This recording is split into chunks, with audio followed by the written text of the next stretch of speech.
Hello, everyone. I am doing a recording on this. I'm not going to do a live. I'm just going to do a recording and then post it. So, earlier today, I got sent a post on my friend's timeline, and I wanted to kind of elaborate or share this particular message, and then kind of go into this because I have been thinking about this for a while, but I didn't know how to approach it. And then when I read this particular post, I was like, this would be the opportune time to talk through a lot of the generational things that sometimes we joke about, but also that are serious. And I say this because as a Gen X, we are kind of like what they call the sandwich generation, where we have the baby boomers and then we still have the millennials and how we fall in between. And so I would say, just like we were misunderstood once upon a time, as is our young people. So let me go ahead. This is a long reading, so bear with me, and then I will elaborate to the point afterwards. So the post goes like this. I told my son to man up and stop making excuses. I didn't realize I was shouting at a drowning man until I found his empty bed and the silence in his room became permanent. My son Leo was 23. To the outside world, and frankly to me at the time, he looked like a failure. I'm a simple guy. I grew up in a time when sweat equity meant something. I bought my first house at 24, working at a local manufacturing plant. I drove a beat up truck, fixing myself, and never complained. That was the American way. You work hard, you get the white picket fence, simple man. So when I looked at Leo, I didn't see a struggle. I saw laziness. He had a college degree that was gathering dust. He spent his days glued to his phone, delivering food for one of those gig economy apps and sleeping until noon. He lived in my basement, wore the same oversized hoodie every day, and had to look into his eyes that I interpreted as boredom. I was constantly at ease on his case. The world doesn't owe you a living, Leo, I'd say, slamming my coffee mug down. Get a real job. Build some character. The Tuesday that changed my life started like another. I came home from the shop, grease on my hands, feeling good, ache of hard day's work. Leo was in the kitchen, staring at a bowl of cereal. It was 6 p.m. You just waking up, I asked, the irritation rising in my chest like bile. No, Dad, he said softly. Just got back. Did a few deliveries. Deliveries, I scoffed. That's not a career, Leo. That's a hobby. When I was your age, I had a mortgage and a baby on the way. You can't even pay your own gas. He put the spoon down. He looked pale, thinner than I remembered. The market is tough right now, Dad. Nobody is hiring entry level without 3 years experience, and the rent at studio is 2,000 a month, and I can't make math work. Math works if you work, I snapped. Stop blaming the economy. Stop blaming the system. It's about grit. You think it was easy for me in the 90s? We didn't have a safe space. We just got it done. Leo looked up at me. His eyes were heavy, not sleepy, but heavy, like they were holding up the ceiling. I'm trying, Dad. I really am. But I'm just so tired. I rolled my eyes. I actually rolled my eyes. Tired? From what? Sitting in a car? Playing on your phone? I've been on my feet for 10 hours. I'm tired. You're just unmotivated. You have everything handed to you, electricity, food, a roof, and you act like you're carrying the weight of the world. The kitchen went quiet. The refrigerator hummed. The news played softly in the background, talking about inflation rates, but I wasn't listening. I was waiting for him to argue, to fight back, to show some spark. Instead, he just nodded. You're right, he whispered. I'm sorry, not who were. I'm sorry, I'm not who you were at my age. I'm sorry, the math doesn't work for me. He stood up, walked over to me, and did something he hadn't done since he was 10. He hugged me. It wasn't a strong hug. It was a lean, a collapse, a weight against my shoulder. I won't be a burden anymore, Dad. I promise. Get some sleep. I stood there feeling vindicated. Finally, I thought, finally, I got through to him. Tough love. That's what the generation needs. I went to bed feeling like a good father. The next morning, the house was silent, too silent. I woke up at 6:30 a.m., ready to wake him up early. Were we going to look for real jobs today? I was going to drive him to the industrial park myself. Leo, up and at him, I shouted, banging on the basement door. No answer. I pushed the door open. The room was spotless. The piles of laundry were gone. The blinds were open. The bed was made military type. And on the pillow, there was a phone and a folded piece of notepaper. A cold shiver, sharper than any winter wind, shot down my spine. Leo, I checked the bathroom, empty. The backyard, empty.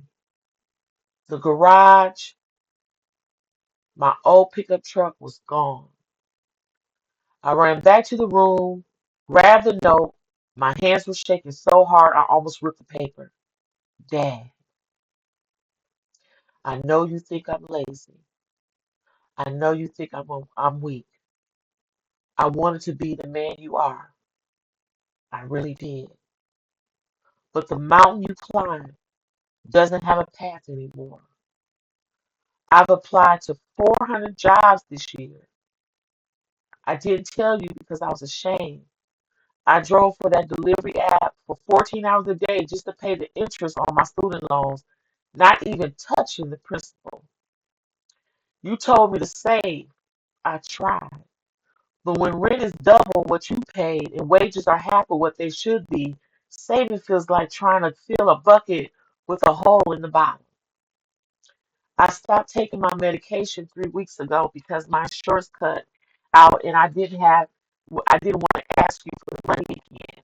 That's why I was tired. My brain has been screaming at me and I didn't have the value now to turn it down. You were right. The world is for the strong and I don't have any fight left. I'm taking this truck to the old bridge. I'm sorry. You won't have to pay my bills anymore. Love, Leo. The scream that tore out of my throat didn't sound human. It sounded like an animal caught in a trap. I dialed 911. I drove to the bridge. I drove so fast the world blurred into a gray streak. I saw the flashing lights before I saw the river. I saw the tow truck. I saw my pickup. The one I boasted about fixing, being hauled up from the water, dripping mud and weeds. I collapsed on the asphalt. The officer who helped me up was a guy about my age. He didn't say it's going to be okay. He just held me a while. I shattered. I shuddered. It's been 6 months. People tell me it wasn't your fault, Jack. Depression is a silent killer. And they are right. It is a disease. But I can't stop looking at the man. I looked at his phone records later, and he wasn't lying. He had applied to hundreds of jobs. He was rejected by automated emails. He was working while I slept. He was fighting a war I refused to see because I was too busy looking at the past through rose-colored glasses. I measured his success with a ruler from 1990, and I beat him with it when he didn't measure up. We tell our kids, when I was your age, I had a house and a car, but we forget to mention that a house cost 2 years' salary then, not 20. We forget that we had pensions, not gig contracts. We forget we had hope. Leo didn't need a lecture on grit. He needed a dad who understood that I'm tired didn't mean I need sleep. It meant I'm running out of reasons to stay. I visit his grave every Sunday. I tell him about the truck. I tell him I'm sorry, but he can't hear me. The world is full of Leos right now. Young men and women who are working harder than we ever did for half of the reward, carrying the weight of a broken economy and a digital isolation we can't even comprehend. If your child is telling you they are tired, if they seem stuck, if they are struggling to launch in a world that has clipped their wings, please put down your judgment. Throw away back in the day stories. Don't tell them to man up. Tell them you are there. Tell them their worth isn't in their paycheck, but in their property. I would give anything and everything I own, my house, my pension, my pride, just to see my son sleeping lazily on the couch one more time. A perfect dead son is a trophy of nothing but regret. Listen to the silence before it becomes eternal. And so, very emotional indeed. However, I thought about this as a clinician, and I hear a lot of young people having a tough time. And being somebody who's Gen X, we talk about being MacGyvers, we talk about stumping the yard, we talk about how gangster we were as children. And then we look at these children. Now, I'm guilty of this myself, by the way. I'm guilty of this myself to say how weak they are, they're soft, they need to be coddled. And we really don't think about what it's like in the times that we're living in for them because they only know what they know for the day. And because I've worked with people who have committed suicide or worked with families of survivors of suicide, I treat my son now, like I said, I will tell you over and over again, I wasn't a perfect parent, but I now treat my son. I make sure I try to tell him I love him. I try to take time to talk and listen to him when I can. Only time I don't is if I'm in the middle of a session. Other than that, he has my undivided attention because I know being the parent of this generation, we are the generation that has lost the most children. And I only got one, and I'm lucky to have that one. But I know so many people, I know too many parents who have children that are gone, grandchildren that are gone. And we are the only generation that had to endure these type of losses. And I always think about DMX. I always got a rap star in these pictures that I do. So I'm a hip hop person. But there's a song that DMX talks about when he says the grandma's going to be the last one left. And nowadays, that's what we're going to see. We're going to see grandma being the last one left. And so I want to kind of conceptualize this picture real quick as far as like what it looks like and what it doesn't. So, real quick, in the 1980s, life was good. Parents had jobs. I think I talked about this before. Parents had jobs. They went to work. They were gone all day. We took care of ourselves. We took care of our community.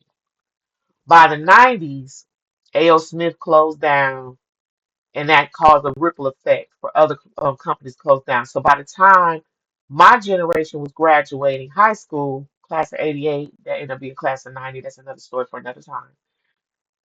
We didn't have the same get out of high school, ride until you die type of jobs. We didn't have that. So what started off as your parents, grandparents coming up here from Jim Crow South to the North, getting these jobs, buying homes, and living the American dream, even with the same racism they endured down South, and set a precedence for us to follow their footsteps, the larger system shut that down. Right? They did. They shut it down. It's not conspiracy theory. They shut it down, and it's still shut down now. And it's getting worse. So as us, we're trying to make sure our children are better, and we're trying to give them hope. least some of us are, and unfortunately they don't have that. Plus, I would add the baby boomers who refuse to release their reign on everything is kind of keeping it where the Gen Zs, I mean the Gen X. So let me just give a real quick thing. Baby boomers are people who are now 65 and over. So that's the baby boomers. So we got the baby boomers who are like 65 years and up. Then you got the Gen X's, which are like 45 or 48 until 65. Then everything underneath that is kind of millennials, and then they're breaking them down to like Gen Z, Gen Alpha, Gen Omega, or whatever. I don't know that far down. But anyway, my son is a Gen Z, and I'm a Gen X, so that just goes to show you that the question is always why? And it is, there's a disconnect in communication. And like I jokingly say, like, I had my grandson because I had him when I was like a little older than most of my friends who are now grandparents. I was having a child while they were being grandparents. And so as a human behavioralist, and since me and my family have been kind of my test subjects for all the time that I've been in school, I've recognized in my own growth where I went wrong at and where I'm trying to go right at. And I also look at the disconnect in generation gaps as far as how communication is. So the same way we have relations with our parents who are in their like 70s, like 80s on up, and what we go through with them is the same distance we have with our children and some of the things that they do. Now, again, I would say this, and people who know me, if I was a parent to a child that I had maybe in the 90s, he or I or she would have been in prison probably because that's the way my life was at the time. But because I had my life together, by the time I had my now 21-year-old, his life is totally different. Um, and he's a different person than who me and my husband were or are. And so it's kind of hilarious sometimes. We joke about it because, it's like I'm raising a white kid. But anyway, that's a whole nother conversation. But he's a good kid, and he's a hardworking kid. Like I told him, because you was raised in a household with two working parents, you got that work ethic. He's a student. I just love that he has a car. All these different things. A girlfriend who's responsible. Really, really love it. But another thing that I do know is there's a lot of children out here that's falling through the cracks. And a lot of them are falling through the cracks because they're unfortunately their parents did. So I'm not trying to boast, I'm not trying to brag, I'm just saying what's real, what's true. I was fortunate no matter what kind of walk, of life I had back in the 80s and 90s, I still found my way through. So with my mom forcing me to go to summer school, and I had to go anyway because I didn't like going to school, so I could make it up. But my mom forced me to go to summer school, and during those years I was going to summer school, I was going to Washington High School. Well, one year I was going to Washington High School where I learned computers. I learned microcomputers and I learned speed reading. And those two things, believe it or not, took me a long way. So by the time um I actually ended up getting my first job was because I knew computers. I didn't know, I wasn't no tech person, but I knew computers enough more so than others. And so being black, being female, being from the hood, and knowing to speak fluent hood, I was the candidate to work for a community support program for chronically mentally ill homeless people. So I worked in an office downtown. That was like my very, very first real job where I worked as an office manager for a community support program with street people, homeless people coming up off the streets. And so I was their office manager. I had no clue what I was doing. I just did it. But again, a lot of people don't have that ability or those resources. I just happen to have that skill set to do that. I have been a cashier. I have been all kind of things. Even on in the hood, boost. I tried boosting. I tried selling drugs. I tried doing hair. I tried doing nails. I tried doing everything everybody else tried to do, and it just didn't fit.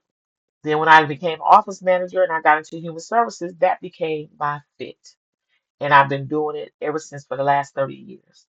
And so it works in my favor because being a human behavioralist has also allowed me to get into the acquisitions of human behavior and be an observer as I am, and just all the other things that I enjoy doing. I'm getting a little older now, so I'm kind of getting tired of saving people, but at the end of the day, it's still fulfilling, just not on a full-time basis.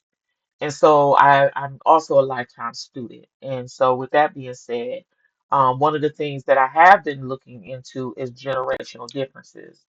And so with this story here resonated because I have been constantly saying in different places about the need to revamp the workforce because the way our workforce is set up under the baby boomers. And as Gen Z, we just had to kind of roll with everything. I mean, Gen X, I'm sorry, Gen X. As Gen X, we had to kind of roll with everything the baby boomers were doing, but we too didn't fit into that. We didn't have the same job experiences as the baby boomers, but they still got that way of working locked. And so, even with the educational system and the workforce, they need to change, especially now after COVID. Things are just not the same. So, the story with Leo, keep in mind, and I made this mistake myself into this story. We jokingly say, "Oh yeah, they doing all these side hustles and these side gigs," but in all actuality, even for us Gen X's, we didn't really have no jobs either. I mean, honestly, like when I was 18, the two jobs that or let me see, the jobs that mainly everybody was doing was either CNA or barber shops or beauticians, and then after that came seeing the group homes and transportation company. I mean, as Black folks especially, we are still kind of locked into a certain type of job market that is not even that readily available anymore. And so when we look at the bigger picture, because like I said, I'm going back to the plantation now on this one real quick. The United States has it where it's set up to where every racial or ethnic group have a certain job. So when Trump was saying black jobs, for instance, the Mexicans now have those jobs. So we used to be the sharecroppers, the domestics, the maids, the butlers, the drivers, all those kind of things. And so now we have like certain jobs. The DEI kind of died, and so we were getting into leadership roles, but they slammed that. So although black people should be further along in this country, we just not. And so you get these foreigners or immigrants or whoever, however you want to frame it. They come over here having this idea or this thought process that we're not doing nothing. Now they're starting to see it. Now they're starting to experience white supremacy, right? Where the door is now closed. And so what's going on now that I have witnessed too with the story with Leo, I'm assuming he's a white child, is that every time white supremacy raises the bar on us, they're raising it on their own children as well. And when you got parents like this one right here that's telling their son, get up, get out, do something, and they're like, Dad, white supremacy is no longer working in my favor. Every time they move the goalposts for the blacks and other ethnic groups, they're raising it on us too. And while y'all around here talking about we better than that and superior, we really are not. So now you have these children falling into depression. And I can kind of see in a sense how some white folks have this really bad thought process about being replaced. You're not being replaced. You're sharing the space. And because you're sharing the space, it appears that you're being replaced because now you have more people to compete with. You don't have to just be the white kid that gets out of high school and goes into a management position at your local hardware store. Now you got to compete with Miguel and Hakeem and maybe Hawkbar, whoever. And so you got to now like look at the job market where you have to kind of go in and compete with other qualified people. And a lot of times, because you never have to compete, you ain't even qualified. Most of y'all ain't qualified. And one of the things that used to get me in trouble is because, like I was just speaking to somebody, when you start getting up into these positions where you start being the only black person or one or two black people around a bunch of white folks, if you are somebody who is highly confident or you kind of go in knowing what you know and doing what you do, they don't like that. So there's a theory by Dr. Keisha Thomas, I believe it's Thomas, who talks about pet or threat. And the pet is when you go into these work environments and you just kind of be humble and you just kind of do your thing. Where the threat is like me coming in there and letting you know what I know and do what I do. And then they don't like that. They find me to be intimidating, not intimidating in the essence of I'm gonna kick your ass at the end of the school day, but more or less intimidated by, yes, I am qualified to take your position. Now, what I did end up learning later on, code for not qualified meant I'm not qualified to sit in your space because you don't want me there. I didn't know that at the time, so I'm still a person in learning. But going back to Leo, so from that story, we got to kind of look at it like this. Our children are in a very bad situation. Everybody right now, the job market only looks like it's either because even IT is going across to India. All the IT jobs are going across overseas. So right now, the only jobs that most of these kids got or can have is jobs that are either in retail or uh, maybe a hospital or something like that. And all these kids ain't ready to be no doctor. I mean, there's a lot of jobs that can be, but what are these children learning in their school systems that open the door? So, like for instance, the whole generation of baby boomers had the trade jobs on lock. Now that they all are aging out, there's no trades. There's no people trained to do trades. So there's a whole generation that had got overlooked for trades because the baby boomers had those jobs on lock, right? I mean, if you're in Milwaukee area, West Allis is an example of trade capital because all those white men, blue collar people from back in the day had all the trade jobs. So that's why you see so many trade positions in West Allis, and that's real. Like after the factories closed down, like Alice Chandler and over in the south side of West Allis and uh Tower or Allen Bradley or whatever, those jobs they had to shut it down, and so the white men had the opportunity to do the trades, but the black guys just fell short. They really didn't have nothing to bounce back on. So a lot of them may have became mechanics or drug dealers or whatever like that. And that's just being honest. And so now we have a generation that's lost. And so my message is to you, and we'll talk about this even a little bit more because I do want to go into talking more about like childhood trauma and what that looks like. Because then, again, even though these children are not as worldly as we may have been as Gen X's, they have a different type of intellectual. So they're very tech savvy, and it does come off as lazy because they don't go outside. And they do have very poor social skills. That's another thing. They have very poor social skills.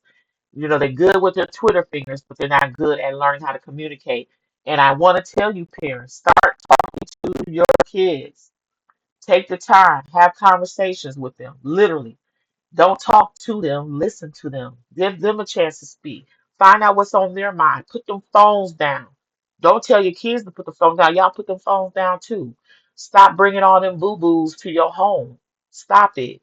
Spend time with your kids. Stop making them your further on mistakes. And I'm gonna go into this a little bit more, and again about just parenting your kids because a lot of these kids out here are not bad, they're hurt. And so I know very well what being an angry child is like. And so some of the things I'm going to be talking about in the future is like how children project that behavior. If I'm at home and you my mom, but you pissing me off. I can't do nothing to you, so I'm gonna go home and I'm gonna go to school down here in the world and do it to somebody else. And love ain't tennis shoes and jackets and earrings and jewelry. Love, you got these kids out here on a death march buying your love. You buy them all this expensive stuff. They go out there and then they get killed over some shoes and stuff. And I know this well because I grew up in a town we started that trend of shooting people over tennis shoes and team jackets. And now these kids they wilding not because they wilding because we are wilding. We're not parents because truth be told, Gen X's weren't parented. So that's why our kids ain't parented. We want to hold them to the same status that we was raised under, which is free for all. And our kids ain't cut from that cloth. And that's why they probably don't go outside because we afraid to let them go outside because we know what the hell out there. And so we keep them inside. I know I did. My son had every video game in front of a big 72-inch since he was a little kid. And then we bought him a bike, and he's looking at the bike like, what am I supposed to do with that? And so I had a thought coming to my mind as far as a memory, but it's true though. We have to change who we are and what we do to see the best out of our kids of all ages. We have to start taking time out the week to talk to our kids, not talk to them, but talk with them. Find out what they like, find out what's on their mind. And at first, this is what they're gonna do. How was your day at school? Good. See, that's what I'm talking about. You don't even know how to talk. You don't even know how to communicate. Where is he gonna learn it from? I can tell you like this right now. As a therapist, I do a lot of inner child trauma work. I can tell you right now, one of the questions, one of the questions out of a few questions I always ask, what was your communication style like in your family? And you know what they always say? What do you mean? I don't understand that question. Well, were you talked to? Were you talked at? Or did you sit down and have conversations with your parents? And after they think a little while, they be like, my parents really didn't talk to me. They may have been like, how was your day at school? And you like, good, and go to your room and close the door. But how many really sat down with their kids and probed and said, hey, tell me about your friends. Tell me, I want to know you. I want to know who you are. And I want you to know me too. Not saying that we gonna be boom cool ace boom friends. We're not gonna be parent and child friends. We're gonna be parent and child, but have a relationship where we teach them how to communicate through that compassion and intimacy of love. Because y'all know as well as I do, these kids do not know how to communicate. They don't. And so we have to be the ones to tell them that. And we know how to communicate. We probably tired of doing it, but we know how to communicate. Because here's the cute part. We come from a generation where we had to listen. We were forced to listen. We were forced to be in a child's place, seen and not heard, and we got outside and we acted a fool. But now we got these kids that we want to teach them how to be like we were taught, and it ain't working for them because their brains is broader than ours. We were out in the world, but they got the world at their fingertips. And so we are responsible for expanding that knowledge to them instead of them just being stuck on a phone. Now, don't get me wrong, there's times for that too, but you got to create a balance of letting them do the swiping in the internet or whatever, but still have times to talk about stuff and have conversation. Not that we're perfect, but my husband and I, we had pretty much watched every single hood movie or whatever movie we ever liked, sat down with our son and had conversations about it. We just did. He watched Juice, he gonna watch Boys in the Hood, Life, you name every movie from the gangster movies or whatever. We have watched every single movie with him, and it was torture because he was like, these movies are so long. They're this, they're that. I'm like, Because y'all attention span so short. Y'all the microwave generation. Y'all attention span is as short as the microwave. We have VHSs. We have to rewind tapes. We had to put stuff in the oven for 45 minutes. We got to teach our kids patience. And because I am a generation gap between my son. He's learned to live like he's a 90s child, even though he's not. So he has the both worlds of being a millennial, but yet he's also raised up like he's in the 90s child. So he know how to put stuff in the oven. I'm like, son, set your clock, put it in the oven. It tastes so much better. Oh, mom, I don't feel like doing that. I don't feel like waiting. I said, just do it. He do it. He be like, you know what? On cap or whatever that word is. It does taste better, mom. I mean, I don't like waiting. I ain't like waiting on it, but I wasn't doing anything anyway. I mean, damn, you can wait on DoorDash. Why you can't wait on something in the oven?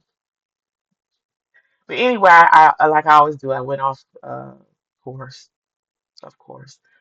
And so just again, going back to Leo, just thinking about how many Leos that are out here every day, living with depression, because they haven't been told they're good enough or they don't feel good enough.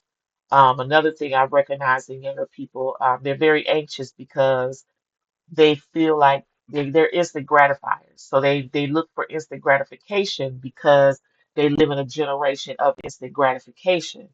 Meaning, again, everything is boom, boom, boom. They didn't have to get a book. They didn't have to go to the library. They didn't have to look at the Dewey Decimal System. They didn't have to walk up aisles and aisles of books and look down the rows and find A, X, Z, 1, 2, 3. They didn't have to do that. They don't even have no clue what to do. They don't have to do that. They have to do is Google, speak into a phone, and boom, find out all the information that's in a whole library. So of course they're going to be kind of short on understand. And again, my patience is real short. I have a really hard time when my son say he can't find something. I'm like, what the hell? You can't find it? What? It's right there. And now he laughs sometimes because he'll look for something. I ask him to look for it, and he'll be like, Maya, you ain't gonna believe this, but I just turned around and boom, it was right there. And I was like, yeah, So we learned to laugh about these shortcomings, but we have to respect our differences. And doing that, these are the kind of things that we have to start paying attention to. And we don't want to be like Leo's dad and have to learn too late. So hopefully this helps.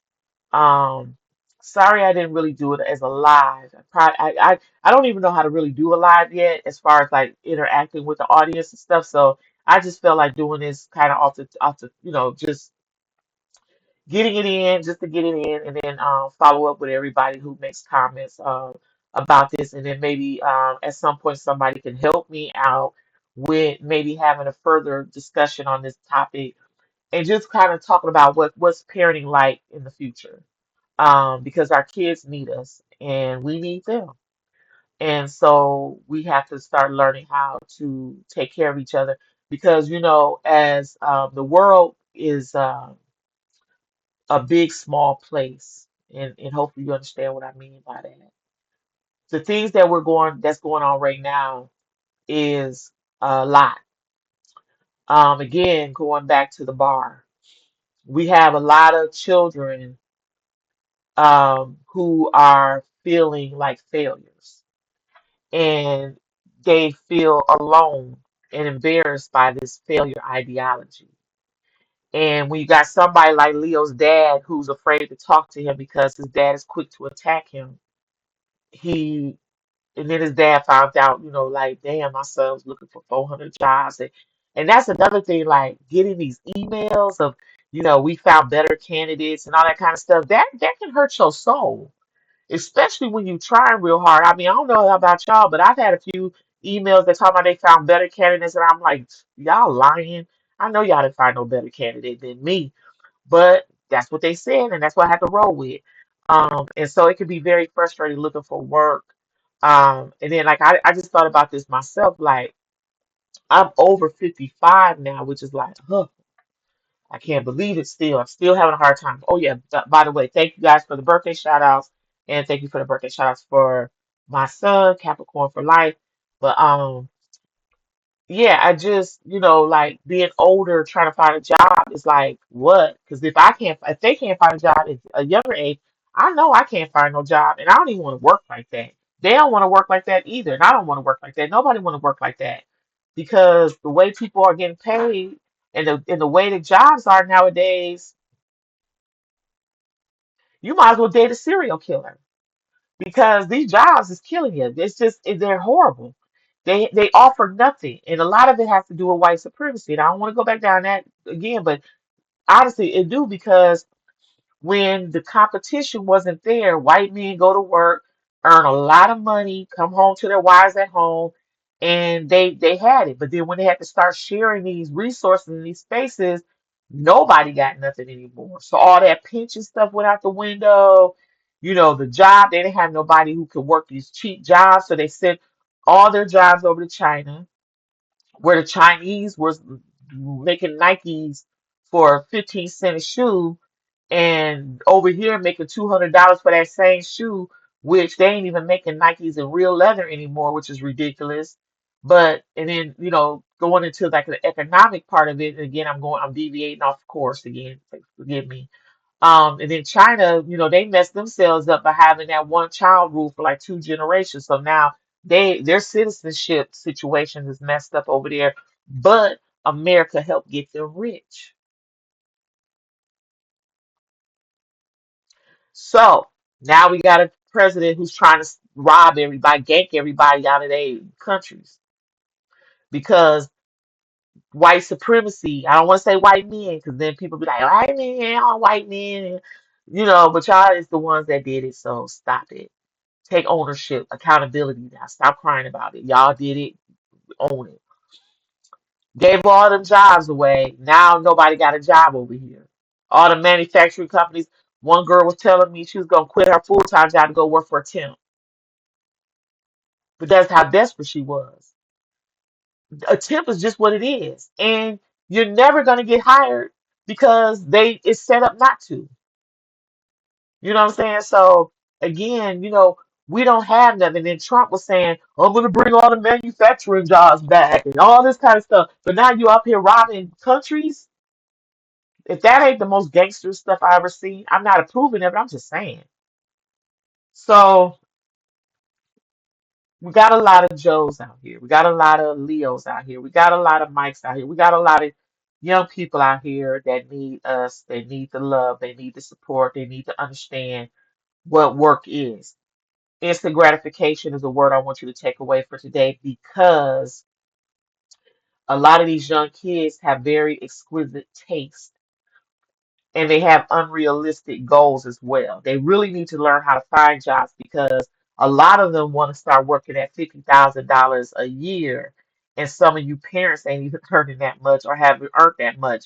So again, some of their expectations of work is a little unrealistic, and that's why I'm saying that I don't know if it's going to be our responsibility or whose responsibility, but at some point there's going to have to be uh, um something we have to redo. I can't think of the word, repeal or something. I can't really think of it because it's late. How the job force is because it just can't you can't operate like it used to, and it hasn't operated in 30, 40 years. So now that we have the millennial group, we just have to look at what the workforce is going to look like going forward as with everything else. So now that white supremacy is being pulled like a sweater string and unraveling, and I can't wait till it's finished unraveling, then we can execute maybe a new constitution and a way of life that can be suitable for everyone. Kind of going back to what I was saying earlier, because I like to jump around a lot. America is built on the way white supremacy work is everybody has a category of jobs. So the Asians have the help the beauty supply stores and the nail shops. The Arabs have the gas stations and the convenience stores. The Hispanics have the lawn care, the roofing, they got all the kind of like the blue collar white men jobs now. And then the black men, if they're not educated, are not in like banking and business and stuff, they're just kind of getting in where they fit in. Black women, have a little bit more pull, somewhat. as we have always had, but at the same time, we have more of a heavy burden on us as well because we are the caregivers of everybody. So, you know, right now there is a placement race going on with Black, white, and Hispanics as far as leveling up into who's going to be on top, instead of it being based on qualifications versus skin color or language, right? Because another thing, my son just recently, he and I've been telling him for years what's going to happen, and now he's starting to experience it in real time about how things work. So here's an example of what my son just went through recently at his job. I had told him, one day, son, you're gonna get into a situation where a white person who's unqualified gonna get the job before you do, even though you deserved it, and they're gonna compensate you by probably paying you more money or something. Watch what I tell you. Early, I mean, late last year, this happened to him. And he was like, he real chill about it because he knew up front because I told him, right? I would now first he'd be like, you exaggerate, man. You just hate white people. You just no, I know. I don't hate white people. I may resent them, but I don't hate them. But what is real is real. So his girlfriend is biracial, so she get a promotion, which is great because she's a hardworking person. She is. She a hardworking person. My son is a hardworking person too. He's a very kind. He's a very, upfront, tranquil young man. However, like we talked about, they gave a white person the job and gave him a raise. Now, here's the problem. Some of y'all out here is like, what's wrong with that? Well, they don't want us in charge. That's what's wrong with that. That's what's wrong with it. You know what that's called? Bought out, sell out, whatever. That's what it's called. Throw them a bone, leave them alone. We can't we that's what's wrong with black folks. That's what's wrong with us. They pay us off and we take it. And then we mad because they can pay us more money, then 2 weeks later they putting us out the door. Because now we're not up to what they're paying us. Peep the message, peep the game. That's all I'm saying. So a lot of y'all around here like, oh, I'd rather make $25 an hour than be a supervisor. And I'm not saying being a supervisor is cut out for everybody. I'm not saying that. But what I'm saying is the reason why they stopped DEI out like a cigarette is because they don't want us making decisions. They don't want us making choices. They don't want us to be in charge. Since I was a little girl, there was always a thing called fear of a black planet. And now I'm gonna keep saying this until y'all hear me though. Africa is coming up. Peep game. Peep it. Stop playing. Burkina Faso is north of Nigeria. Niger is north of Nigeria. Trump over there trying to bully Nigerians too. They had Nicki Minaj all in mixed up in there talking about Christian that, Christian this, and y'all better wake up. Y'all better wake up and look at the trinity of white supremacy, colonization, Christianity, and capitalism. Let me say it again. I'm gonna sound like Umar Johnson, which he didn't do this mine. Colonialism, Christianity, and capitalism. That's the trinity, y'all. And it's real. So yeah, they trying to gain Greenland, but they also working on Africa. They just got to work a little bit more strategically because Nigeria, I could see them getting easily bought out. But Niger, no. Burkina Faso, no.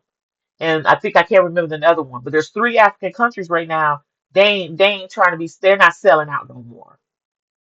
And some of us over here need to stop selling out too, because like I just said, we got to stop giving ourselves away for free or little or nothing, just for the sake of, and still not having nothing. We fight, steal, rob, sell, and we still ain't got nothing. We still hood rich, not wealth, hood rich, and we don't own nothing.